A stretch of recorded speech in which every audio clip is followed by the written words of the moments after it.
International Mother Language Day is a worldwide annual observance held on 21 February to promote awareness of linguistic and cultural diversity and to promote multilingualism.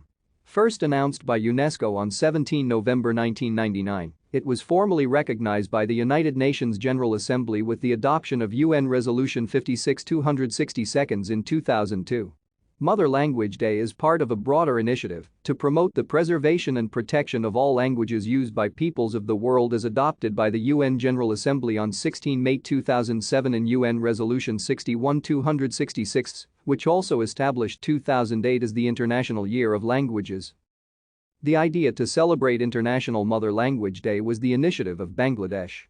In Bangladesh, 21 February is the anniversary of the day when the people of Bangladesh fought for recognition for the Bangla language. It is also celebrated in West Bengal, India. 21 February was declared to be the International Mother Language Day by UNESCO in 1999. It has been observed throughout the world since 21 February 2000. Thank you for watching. Like and subscribe if you would like to view more of our videos. Have a nice day.